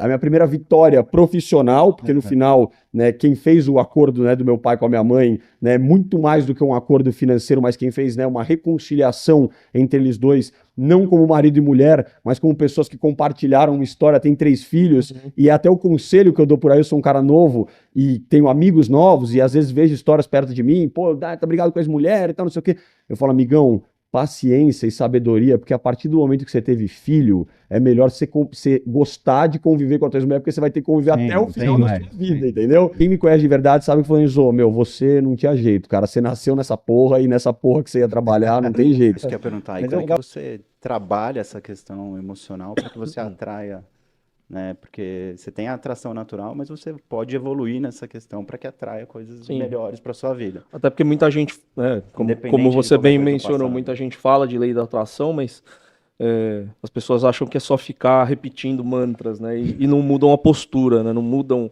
a forma como elas encaram as coisas, né. Então é interessante ouvir isso, porque muita gente fala, eu exercito isso, mas só nas palavras, né? E acabam realmente não exercitando de fato ou vivendo de fato isso. Né? Perfeito, Fábio, porque olha, uma coisa que eu falo muito no meu trabalho é a repetição não adianta de nada. Sim. A repetição é uma maneira de você tentar materializar uma coisa que tem que ser uma mudança interna e profunda. É fácil, vamos dizer, você ficar repetindo palavras positivas o tempo inteiro. Mas isso não quer dizer que você vibra nesse sentimento. Vira meio que um autoconvencimento, entendeu? Ah, vai dar tudo certo, vai dar tudo certo, vai dar tudo certo. Se eu preciso repetir, olha a lógica, se eu preciso repetir é porque eu não tenho convicção. Se eu tenho convicção, eu não repito. Então, eu saio dessas fórmulas comerciais, entende? Ficam meio... É fácil vender a ideia, porque todo mundo quer uma coisa simples, prática. Oh, que legal, vou fazer todo dia 10 autoafirmações. Exato. Mas isso não te cura. O que te cura é um trabalho aí, indo na tua questão, né? O que resolve, Samuel? Resolve a cura das emoções, e todas as nossas emoções têm base na primeira infância, do 0 aos 6 anos. Então tem uma lógica concreta. Por mais que você tenha tido muitas dificuldades e traumas depois, na segunda infância, que vai dos 7 aos 10, 11, ou na pré-adolescência ou na adolescência, o que pega na primeira infância, do 0 aos 6, 7 anos, determina a tua vida até o ponto que você se cure. Então o caminho da prosperidade é o caminho da cura em primeiro lugar. Primeiro eu me curo. Se você se cura, olha só, uma criança, toda criança pequena é livre. E toda criança pequena com 2, 3, 4, 5 anos é feliz. Por exemplo, toda a mídia vende felicidade. Olha, se você tiver dinheiro, se tiver esse carro, você vai ter esse relacionamento, essa mulher linda, toda a mídia vende o que seria a felicidade. E cria no inconsciente coletivo uma ideia falsa de que a felicidade será conquistada. Aí tem uma frase que eu falo muito assim, ó, a felicidade não se conquista, ela se revela, porque você já era feliz com 5 anos. Entende? Então o que você precisa? O que você perdeu? A pergunta não é o que eu tenho que fazer para ser feliz, a pergunta é o que você perdeu para ficar infeliz. Você perdeu a liberdade. Por isso que a liberdade te recupera, te resgata a felicidade. E a partir do momento que você recupera a liberdade, recupera a felicidade, você olha a vida como é teu mundo, é tua casa. Eu gosto muito de usar essa frase também. Por exemplo, nós somos educados para ter medo do mundo, geralmente. Né? Os pais, até por precaução e até excessiva, ó, não conversa com estranhos, cuidado, o mundo é perigoso, o mundo é difícil, ele é cruel. E nós não somos ensinados a falar, puxa, olha, o mundo é legal, tem gente ruim, mas o mundo tem coisa boa e tem gente boa. Quem ouve isso quando é criança? Ninguém. Então você cresce com uma falsa impressão que você tem que se proteger muito. Sendo que, na verdade, você tem que buscar as pessoas boas, as pessoas que podem sincronizar com você, serem bons amigos, bons colegas de trabalho, tudo isso. Você tem isso no mundo, mas as pessoas têm o olhar preferencialmente para o negativo porque querem se proteger. Então é melhor olhar para o que é perigoso, é o que os pais, na melhor das intenções, nos ensinam. Né? Desde pequeno a gente desde aprende pequeno assim. São palavras que você mais ouve é não, né? Exato, exato. Não põe a mão nisso, não faz exato. Né? Raramente os pais falam, puxa, você, olha, usa essa criatividade. Você gosta de música? Vai lá. A maioria fala assim, não, música não vai dar dinheiro, é melhor você ir para uma outra área do que está dando dinheiro agora no meio, né, no mercado de trabalho. Então, não há um estímulo à autenticidade, não há um estímulo à liberdade do ser. Então, o que nós precisamos para prosperarmos é a liberdade. Aí eu pego o ponto se me permite, da pergunta do Fábio Trindade. Do Fábio Trindade, que é da prosperidade financeira. Como que eu atraio dinheiro? Posso entrar nisso? Claro. Posso. Como que eu atraio dinheiro? Dinheiro, eu tenho que olhar como metafísico. O que eu olho? Eu olho qual é o símbolo do dinheiro no meu inconsciente. No teu inconsciente, no meu, de qualquer pessoa, do inconsciente coletivo, o dinheiro tem um símbolo, e o símbolo é liberdade. Aí você vai dizer assim, é verdade, ter dinheiro dá liberdade. Não é isso. Inverta. Ter dinheiro dá liberdade, mas sentir-se livre atrai dinheiro. Entendeu? O link. Quando eu quero atrair a oportunidade de ganhar dinheiro, Eu preciso do genuíno sentimento de liberdade. Se eu tiver um sentimento de liberdade verdadeiro, genuíno, eu fico numa conexão com tudo que é oportunidade. Aí que você fala, puxa, de repente alguém veio e me fez um super convite interessante, ou me fez uma proposta de sociedade, mas aí você tem que ter esse sentimento de liberdade para dizer sim pela intuição e não só pela razão. Porque a tua razão é capaz de virar e falar, tá, mas eu não sei se vai dar certo. Mas que controle você tem sobre o amanhã? Ninguém tem certeza. Você tem só prognósticos. E eu acho que ter prognósticos, ok. Você ter uma visão racional, ok. Mas você não pode se basear só nisso. Se tiver só isso, você se aprisiona, você não abre os olhos para outras possibilidades e realidades. Se me permite, vou dar o exemplo de vocês aqui, que eu vejo que estão iniciando, usando dons de vocês na comunicação com esse podcast, que não era a área de vocês. Não. Concorda? Mas está muito legal, porque vocês fazem um contraste, dá para sentir, o contraste de personalidade. E isso funciona. Então, na verdade, a questão é essa. Todo mundo pode ser além do que pensava. Precisa de liberdade. E aí, quando eu me sinto livre, eu crio conexão. O dinheiro começa a ser farto. Tem duas maneiras de ganhar dinheiro, do ponto de vista físico e metafísico. Do ponto de vista físico, eu uso meu estudo, minha inteligência, minha força de trabalho. E eu posso ser bem-sucedido, mas eu vou ralar muito. E tá certo. Só que se você quiser ter felicidade e prosperidade em outros setores, você quer ter tempo para a família, você quer ter tempo para o amor a dois, para os filhos, para lazer, para outras coisas, para a tua espiritualidade, porque você quiser. Se você quer ter tempo para outras coisas, tem que ganhar mais dinheiro para poder suprir para você.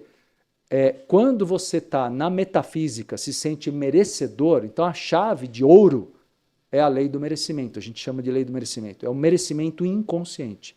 Quando eu estou no merecimento, o meu esforço multiplica por 10. Chutando, 5, 10, 20. Então, na verdade, o meu esforço é consciente. E o meu inconsciente trabalha numa multiplicação, num fator de multiplicação que eu não controlo. Entende? Um investimento que você fez sem saber se ia dar certo, de repente deu porque mudou o governo, porque... Então, você teve uma sorte. Você foi um visionário? Pode ser. Ou pode ser que você tenha chutado na tua intuição, super deu certo. Quais são os ônus e bônus dessa profissão que você escolheu? Acho que assim, a exposição de mostrar tudo o tempo inteiro é o ônus e receber não é nem crítica, mas a validação de cada um, porque cada um se acha o juiz da Suprema Corte americana, sabe? Acho que esse é o ônus. E o bônus, além da parte financeira e a parte de relacionamento com as empresas e tudo mais, é o conhecimento de experiências de vida. Então, nós conhecermos realmente histórias de vida, porque às vezes a gente fala assim, eu vou num asilo fazer caridade. Meu, é só abrir meu direct. O que tem de gente contando a história de vida deles, pedindo coisa, pedindo ajuda, é assim, surreal. Contando, o meu filho tem tal problema, o meu filho tem isso, o meu primo tem isso, rifa, minha mãe tá morrendo disso. Cara, é abrir meu direct. Então, e eu dou corda, porque eu gosto de sentir... Consegue? Sim. Todo mundo? Sim, eu consigo dar... eu gosto de entender a vida das pessoas, até para saber como eu devo me portar, porque senão a gente vive numa bolha, né, da vida, com as coisas boas que acontecem, tudo, a gente acaba vivendo numa bolha sem olhar o outro. Então, eu acho importante isso. Eu converso com bastante gente na internet para entender a história de cada um. Inclusive, quando, há uns anos atrás, eu fiz um quadro no YouTube que eu fiz uma triagem e chamei famílias que passaram por histórias assim, muito relevantes com os filhos. Então, crianças com microcefalia, crianças com deficiências físicas, mentais e tudo, eu encontrei essa pessoa. Não é que eu conversei virtualmente. Eu encontrei, fiz encontros com essas pessoas para saber da história. Teve gente que paguei até passagem, tudo, para entender o momento daquela pessoa, para vivenciar aquela vida. Porque na vida é isso. Se a gente foca só em dinheiro, ou só em uma coisa, só no esporte, ou só no qualquer coisa, em uma coisa só, a gente não é completo. Então eu sempre tive essa necessidade, desde pequeno, de olhar histórias das outras pessoas, assim, sabe? Minha mãe me levava num lugar chamado Irmã Clara, aqui em São Paulo, que são crianças com hidrocefalia. Aquilo lá muda a vida. Muda completamente a sua percepção de vida. Porque são crianças e adolescentes com hidrocefalia, assim, em estados assim, deploráveis, não de cuidados, porque são muito bem cuidados, mas de vida mesmo, assim, sabe? E isso muda a vida, Muda, né? esse olhar. A gente vai para esses lugares e assim, a gente acaba, acho que, saindo muito mais grato, a gente acaba saindo muito mais fortalecido, né? Por ver aquela situação das pessoas. Eu falo, né? Eu sempre faço ação voluntária, morador de rua, criança e tal. E esse ano, assim, eu senti um chamado, né? Quando teve aquela situação toda lá no Rio Grande do Sul. E ajudei, fiz campanha, peguei dinheiro de um, do outro, comprei coisa, mandei. Legal. Mas sentia que precisava fazer alguma coisa a mais. Sim. Aí peguei um grupo de amigos lá, mandei mensagem, falei, quem é o doido que topa ir comigo pro Rio Grande do Sul? Que legal. Eu falei, eu preciso ir pra lá. Que legal. E aí teve um que falou, eu vou. E a gente pegou de carro e foi, e ficou uma semana lá, ajudando a limpar a casa, a organizar doações, né? A gente levou muita coisa daqui pra lá também. E aí depois, quando eu voltei, o que eu vi lá é bem triste, porque você via quarteirões e quarteirões e quarteirões de cidades que ficaram 100% embaixo da água. Então, assim, você vê aquelas marcas de água no segundo andar do prédio, sabe? E não é que nem aqui em São Paulo, alagou ali o bairro tal. Não, você vai andando, você não vê fim, e aquela marca em cima dos telhados, né? Tudo ficou embaixo da água e ficou semanas. Nossa. Então, né, quem não perdeu a vida, perdeu muita coisa. Perdeu tudo que tinha dentro da casa. E vai demorar muito bicho. O cheiro era muito forte, porque assim, você tinha bicho morto, você tinha comida estragada, você tinha a lama, o esgoto, tudo misturou. Sim. E aí, algumas pessoas vieram, quando eu voltei, falaram assim, nossa, você não voltou, tipo, abalado, triste? Eu falei, não, eu voltei feliz, porque assim, eu vi um povo muito unido em se ajudar e querer recuperar, sabe? Então isso me traz uma força, poxa, às vezes a gente reclama por besteirinha, por coisa pequena, e o povo ali perdeu, eu encontrei um cara que falou assim, eu salvei só minha boina e meu violão. E tá feliz. E vamos correr atrás, entendeu? E aí a gente aqui, aconteceu um negocinho ou outro aqui, tá baixando a cabeça. Então, acho que isso traz pra gente, né, uma paz de espírito, um fortalecimento muito grande. Se a gente puder ajudar essas pessoas, né, tanto... É muito importante que a gente faça e que incentive outras pessoas a fazer, mas acho que a gente acaba sendo mais beneficiado do que elas. E traz a gente de volta pro trilho, né? Traz a gente de volta. Alguns caminhos, a gente acaba se perdendo às mais, vezes. Né? Porque isso traz um bem-estar, uma força muito grande. Cara, a gente está falando de empreendedorismo digital, falando da parte empreendedora do negócio. E qual a dica que você dá para quem está querendo começar? A gente tem o nosso sócio, Fábio Trindade, que ele é louco para virar influenciador digital. Adora aparecer. Adora aparecer, né? Ele já participou de todos os Checkscast. E ele quer muito saber as dicas aí para virar influenciador digital. O que você conta pra gente aí? Quais são as dicas? Eu acho que a melhor dica que eu posso dar é, primeiro, a consistência. Não adianta fazer um vídeo e achar que vai alcançar milhões de views e já vai ser todo sucesso. Tem que ter uma consistência, seguir um cronograma de postagem, aprender a filmar e editar, também é importante. E também muito importante é definir sobre o que você quer falar. Então, se eu falar sobre X coisa, tem público? Tem público para tudo. Se você pesquisar no Instagram, tem conta das coisas mais estranhas pra gente possíveis e tem engajamento. Então, defina o que você gosta de falar, o que toca o seu coração, o que você fica feliz e tem maestria em falar. Definiu esse nicho? É consistência. E não ter vergonha. Então, com o tempo, se você tiver vergonha, tudo bem. Com o tempo, você Falou vai aqui se no começo, soltar. Tudo é começo. Nada na vida você nasce sabendo ou faz direito. Uma empresa não começa lá em cima. A gente tem exemplos de empresas americanas que começaram num fundo de quintal, tudo, e hoje são umas big techs gigantescas. Então, foi do nada? Não foi do nada. Foi plantinha por plantinha, foi semente ali crescendo. Então, é isso, é ter consistência e, de repente, fazer parcerias com outros influenciadores também. Gera uma visibilidade de um nicho parecido com o seu, o mesmo nicho também, que são as collabs, né? Fazer collabs. Acho que fazendo esse percurso já é um bom começo, assim, sabe? E é a consistência. Tem a consistência. Ah, mas só 5 pessoas olharam. Não importa. Você assiste e quando você tiver grande, você reposta e fala, ó, só 5 pessoas, agora todo mundo olha. Então, faça o conteúdo. Dá trabalho pra caramba. Pra caramba. Às vezes um vídeo de 1 minutinho que a galera viu ali, eu fiquei uma manhã, uma tarde inteira, um dia inteiro, porque entre roteiro e a gravação, a edição, vai um dia inteiro real de vídeo. Isso tem a nossa vida normal rolando. Dá trabalho, mas em 1 minutinho, se você pensar, mas vale a pena, vale a pena. É algo que você tá imergido naquilo como um objetivo de vida, como se é para incentivar outras pessoas a alguma coisa ou vender alguma coisa, faça direito, da melhor forma, que vai dar resultado. Ah, eu tentei vender um negócio e vendeu 1. Tudo bem, faça de novo, faça todo dia.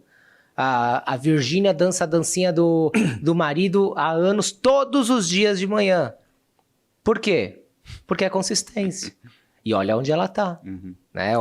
É a maior influenciadora hoje em dia, é ela, do Brasil. Então, tem que ter a consistência, tem que ir atrás e não deixar...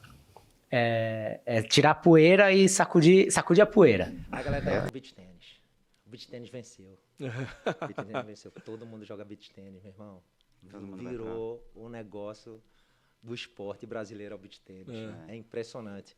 Eu sou meio despeitado com o beach tênis, porque eu jogo tênis. Aí a galera é meio despeitada contra. Não se bicam muito, né? O beach tênis. A facilidade do beach tênis lá em Noronha é a estrutura, né? Vai ficar a fácil, né? Tá pronta, Sim. né? A quadra tá pronta. A quadra já nasceu lá. Já nasceu lá, tá pronto, fica fácil. A quadra de tênis ela é meio específica, né? Porque quando você fala do beach tênis, você pode jogar ali um futebol, um beach tênis, você tira a rede, você joga até um futebolzinho, acaba virando... A gente tava falando hoje, agora lá na B-Tênis lá, agora há pouco, que e tinha um cara que tinha uma quadra lá. Lá também tem quadra de beach tênis. E a gente tava dizendo assim, o beach tênis, você em uma aula, você joga. Você faz uma aula de beach tênis, você não fica um grande jogador, mas em uma aula você tá jogando. Então você devolve a bola. A sensação de saber jogar é muito top. Então você, cara, primeiro o espaço é menor. É na areia. Tem a coisa do condicionamento físico, a galera acha que porque é na areia vai suar mais, exercício e tudo mais. E dá 1 horinha de aula, você tá jogando. Então a galera se vê craque. O tênis, 1 aninho é nada, né? Não é nada. Você treinar tênis 1 ano, você não fez nada. Você devolve a bola mais ou menos ainda pro outro lado, erra 80% e acerta 20%. Então, o beach tênis conquistou a parada toda. Noronha é beach tênis agora, não é tênis. Em São Paulo tem bastante quadra. O pessoal tá substituindo até algumas quadras de tênis por beach tênis. Aqui, financeiramente é melhor, né? Cabem duas. Cabem duas. Cabem duas e jogam 4. Né? No tênis jogam 2. E realmente tem muito lugar que tá fechando quadra de tênis e transformando em beach tênis. O Ron começou com 43 cadeiras, que já foi uma briga minha com ele, porque por ele queria um salão pequeno, um salão com poucas cadeiras, ele sempre... A gente é bem diferente, né? Negócio mais gourmetizado. Eu penso macro e ele sempre tá com medo de não dar certo e tudo mais.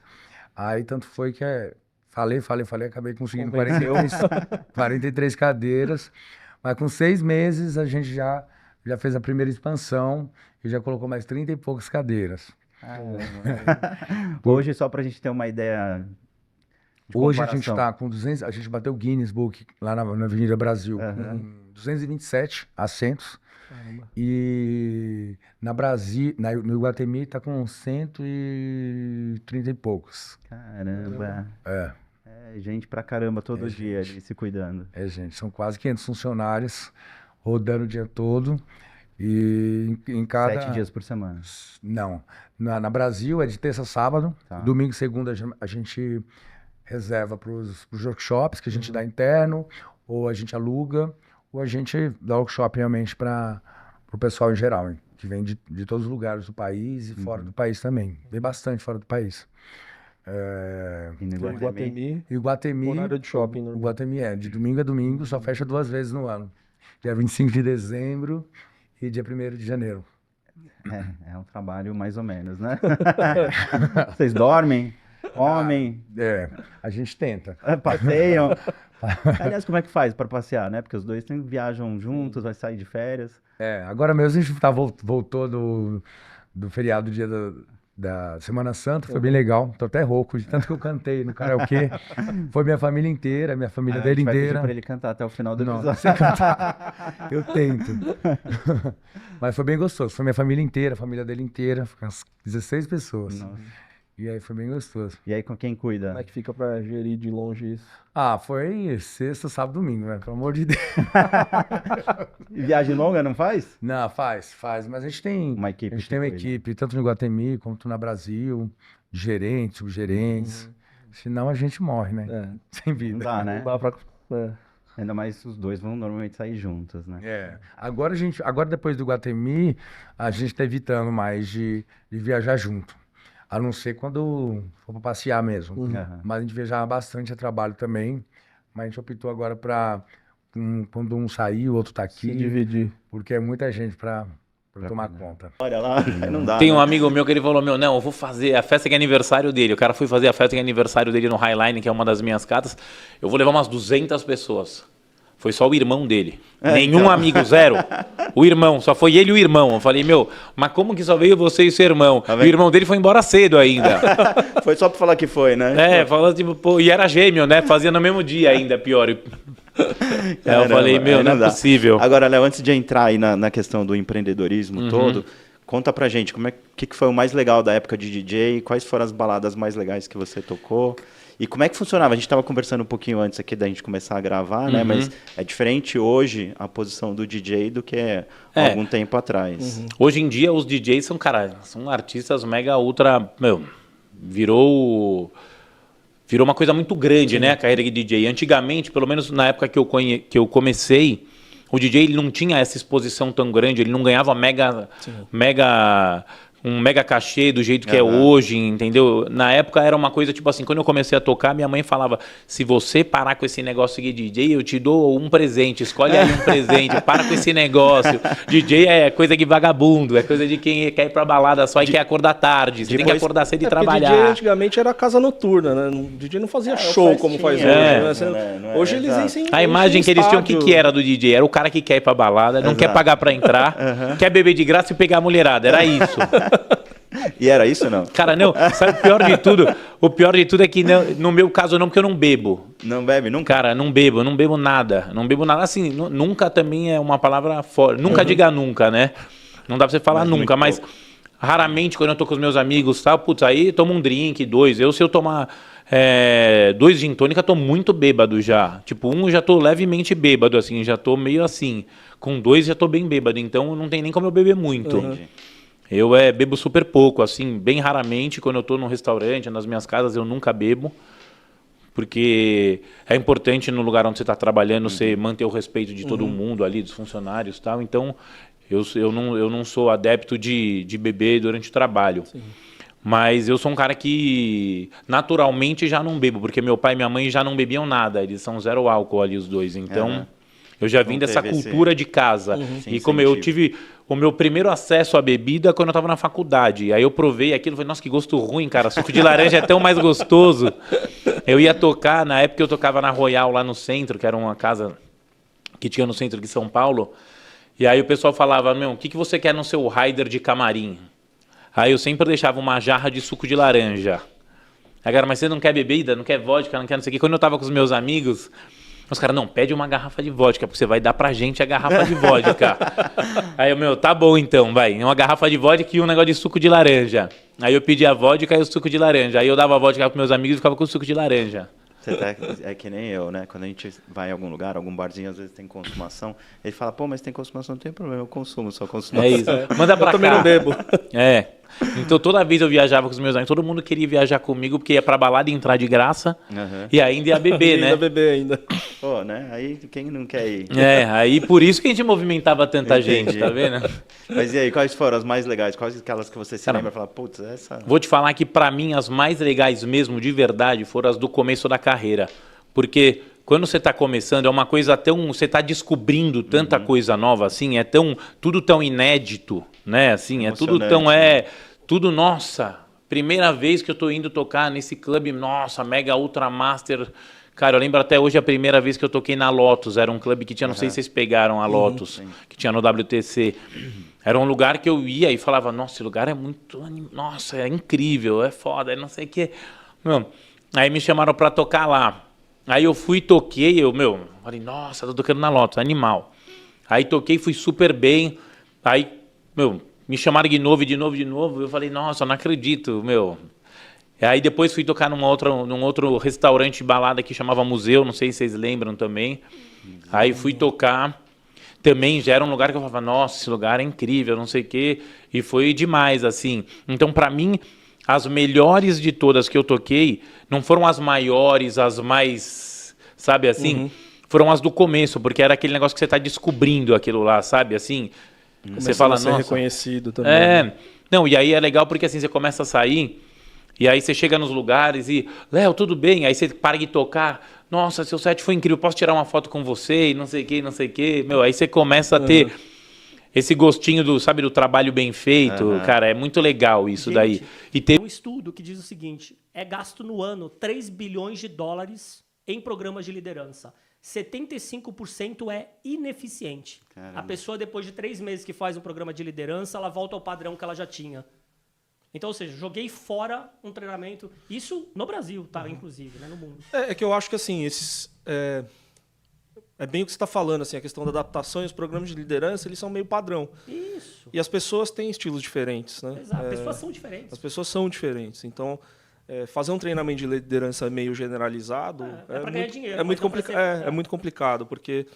É o que você falou. Tem gente que, claro, tem uma aptidão natural a ter jeito com pessoas, a ter... algum tipo de liderança natural.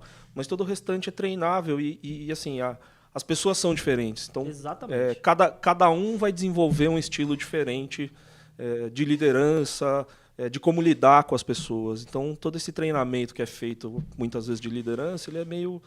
Não é raso, né? Exato. Ele não vai na dor, exatamente, ele não vai na especificidade de cada um. Quer dizer, eu vou treinar todo mundo igual, então, quer dizer, um vai aproveitar, mas provavelmente 90% daquela classe não vai ter o aproveitamento ideal por conta disso, porque foi feito para um estilo de liderança que não serve para todo mundo. Exatamente. E deixa eu te fazer uma pergunta. É muito comum a gente ver, principalmente em fóruns de recursos humanos, né, as pessoas dizendo que, porque você mencionou que todo mundo é treinável, mas a gente... Né, se discute muito a questão das pessoas que não têm a preocupação genuína com pessoas se tornarem bons líderes. Sim. Você já viu isso acontecer? Muito. Muito? Pessoas muito. Que não têm essa... Não tem porque não gosta de pessoas. E assim, dependendo da natureza do seu segmento, você pode ter... Então, vou dar um exemplo. A pessoa trabalha num modelo de negócio que é muito processo, é alguma coisa muito envolvida com tecnologia. Então, ele pode exercer um tipo de liderança que, para aquele ambiente, para aquele sistema, vai funcionar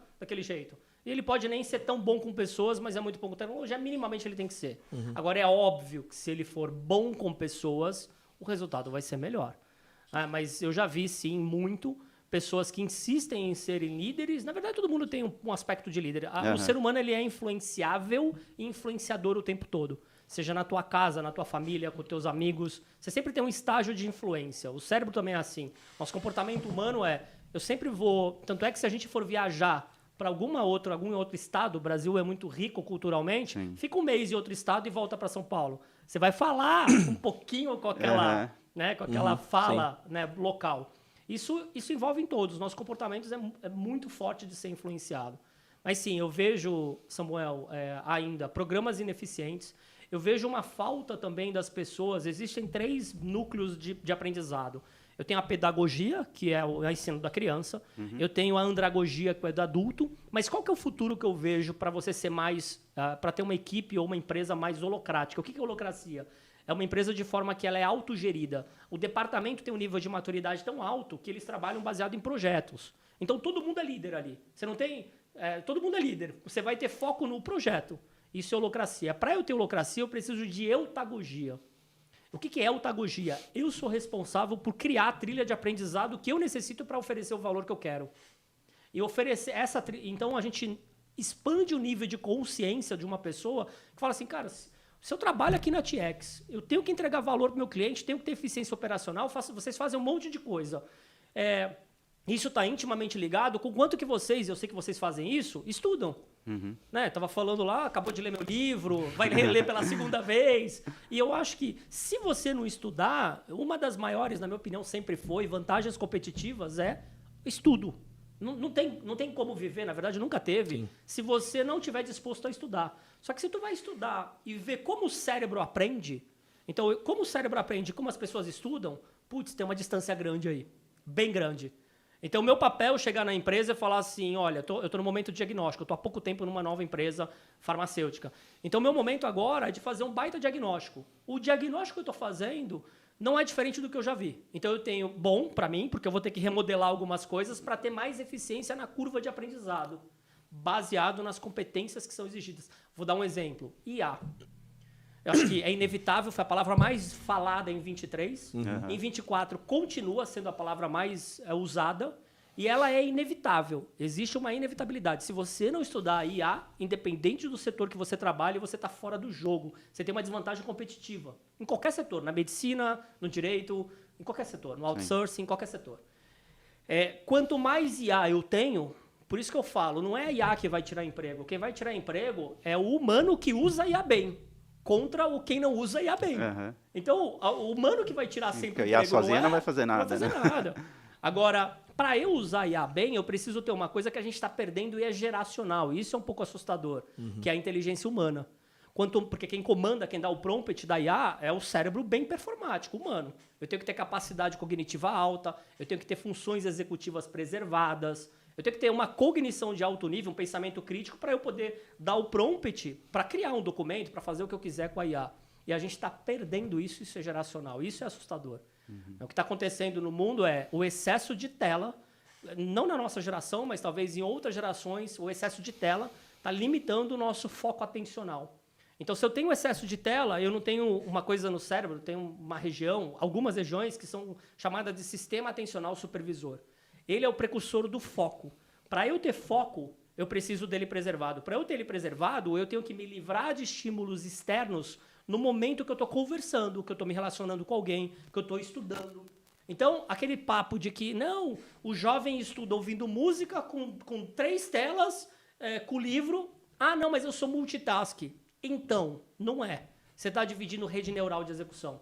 Então, os estudos comprovam, quanto mais focado, melhor é. Hoje a gente está aqui comemorando algumas coisas, tá? Olha que legal. Hoje é meu aniversário. Aê! É aniversário do Hoje Trindade. é aniversário aqui, duplo. Trindade, Hoje é aniversário duplo. Que fica nos bastidores sempre. Hoje vai aparecer aqui. Hoje vai dar uma palhinha aqui. Vai pelo menos... tchauzinho ali. Isso, vai pelo menos aparecer aqui, né? Pô, parabéns, Fábio. Ali, ó. Cara, os sócios fazem aniversário no mesmo dia. Quer dizer que a empresa tá alinhada no mínimo, totalmente. Né? Falei, dois sócios, Fábio, meu filho chama Fábio, não é muita coincidência? Uma sina violenta. E a gente tem mais uma comemoração hoje, que é o Cris, que hoje também faz aniversário.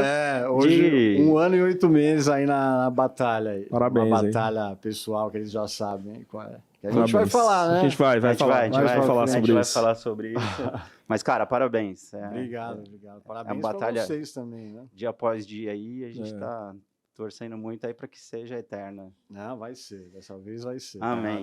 Cara, eu tinha uma preocupação muito grande em relação a envelhecer, né? Mas aí eu fui chegando nos 50, depois os 60, E eu fui vendo que, pô, é maravilhoso você envelhecer, cara. Muito, muito bom. Sabe, você chegar aos 70 anos. Porque quantos não chegam? Quantos amigos meus não chegaram? E ainda chegar bem. Você chegar aos 70 anos é algo maravilhoso, cara. Você está vivo aos 70 anos. Cada dia que você acorda, você fala um dia a mais.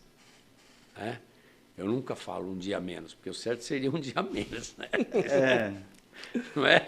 O certo seria um dia a menos, porque já estou mais perto. Meio vazio, meio cheio, né? Mas eu estou sempre assim, um dia a mais. Um Mais dia uma onde oportunidade, né? eu posso realizar os meus sonhos, né?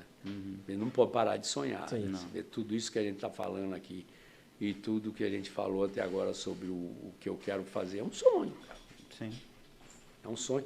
E ele vem há muito tempo que eu falo, quando chegar aos 70 eu vou fazer. Quando chegar aos 70 eu vou fazer. E vou fazer, cara. Vai fazer. E vou fazer. E a gente vai estar lá, hein? Vocês vão estar lá, hein? Com certeza. E o Fábio amarrado no para-choque. Não, essa a gente vai fazer antes. Antes? Antes, a gente vai lá. A gente já tem uma visita quase agendada lá com o Dr. Tito. Né? A gente vai lá no escritório dele. Quando a gente for para lá, a gente vai combinar com o Carlos. E já vamos fazer. Vai levar o japonês lá pra gente Vamos fazer o para-choque humano. Fazer, então. Para-choque humano. Tá bom, eu aceito o desafio. Tá vendo? Bora lá. Esse que é o cara corajoso, tá vendo? Aí eu gostei. Beleza. Fechado, então. E eu vou ficar lá, eu vou filmar, tá? Não se Tá bom? preocupa, não, eu vou estar lá apoiando, eu vou falar, não, vai lá. Força, é isso aí. Vamos lá, vamos fazer. Bora, vamos lá. Vamos botar. Carlos. Então, muitas empresas pensam que tem que começar organizado. Né? Então, a gente tem que ter o setor, não funciona. Primeiro, você não tem dinheiro para organizar. Então, a técnica que a gente usou, eu acho que todo grande empresário também usou, cresce e depois organiza. Né? Então, fomos fazendo assim. À medida que crescia, organizava. Então, em sentido produtivo, em sentido administrativo, todas as áreas da empresa teve que crescer, praticamente morrer. Os funcionários dava dó. O cara fazendo serviço de 10 para depois contratar o segundo, para depois contratar o terceiro. E fomos crescendo nesse formato. Hoje é uma empresa muito organizada. Tem os setores, eu costumo dizer esses nomes lindos todos, CEO, CFO, COO. Ok, tem tudo.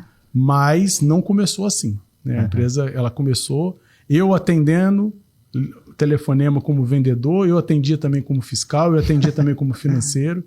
Né? Minha esposa fazia a parte técnica, desenvolvia produto, misturava na panela o produto quando precisava. Então, a gente começou com o que tinha na mão para poder fazer. Não à toa, hoje você transita tanto por todas as áreas, né? Conhece com propriedade, né? Então, hoje chega pessoas novas na empresa, a gente tem contratado executivos de grandes empresas que estão vindo trabalhar com a gente, executivo de Unilever, executivo da Vela, executivo de empresas grandes do mercado, e chegam com uma cultura que de uma multinacional é diferente, né? E eles ficam impressionados o quanto a nossa empresa tem propriedade que a gente domina muito bem, mas pelo fato de a gente ter começado fazendo 1, depois 2, depois 3, conhecemos na prática, né, o trabalho. Hoje com algumas mensagens que a gente separou aí de centenas de mensagens que você recebeu de pessoas que têm muito carinho por você. Enfim, dá até emoção, né? E a gente ficou muito impressionado. Inclusive, não foram só as mensagens que o povo postou, porque muitas pessoas mandaram mensagens pra gente. No privado. Pedindo para que você estivesse aqui, falando por que você deveria estar aqui. Então, assim, você tinha noção dessa quantidade de pessoas que você impactou, que você ia impactar essa quantidade de pessoas, que tinha essa quantidade de pessoas que veem você uma pessoa diferente, forte e com muita coisa para levar?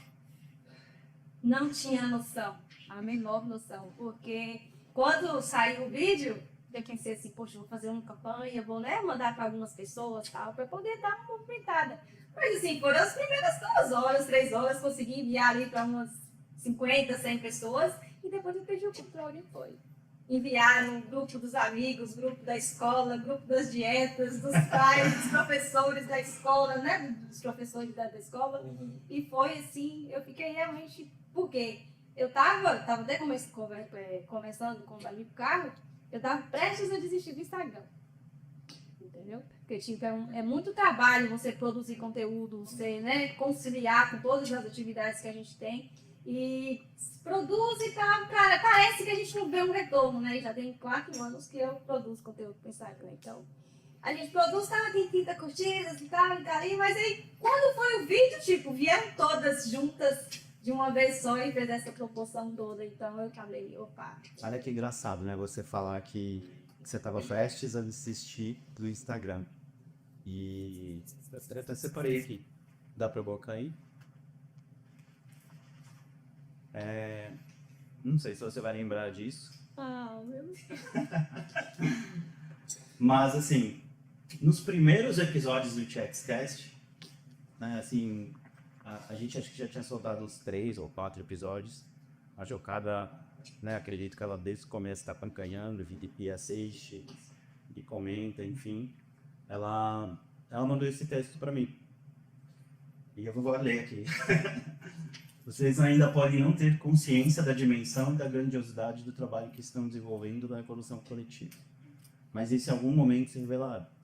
Não se prendam a números, apenas continue. Estamos aqui para isso, servir e contribuir. E também todo o resto. É daí que vai surgir o sentimento de dever cumprido de realização. E para vocês também está sendo de muito crescimento pessoal. Então não foquem nos resultados, isso é consequência. Mas em quem estamos se tornando nesse processo, no final, é isso tudo que importa. Vocês nunca saberão a quantidade de vidas, quantas vidas transformando, mas elas saberão. E é isso que faz tudo valer a pena. Que linda. Foi pra mim agora. Então, assim, você não sabia que a gente ia colocar isso. Eu nem lembrava disso ainda. Tem alguns meses. Assim, mas eu lembrei, você tá vendo? Tem meses que você me mandou isso. E eu você nunca saberá quantas vidas você transformou. Então não desiste. Não desiste, porque você também transforma. I wanna dance somebody? Vai, eu vou fazer vocal pra Whitney. Fechou, vai. Então. Clock strikes upon the hour and the sun begins to fade. Still enough time to figure out how to chase my blues away. I need a man who take our taste and the light that shows me how. So when the night falls, loneliness comes. Oh, I wanna dance with somebody. I wanna feel the heat with somebody. Yeah, I wanna dance with somebody. With somebody who loves me. Muito bom.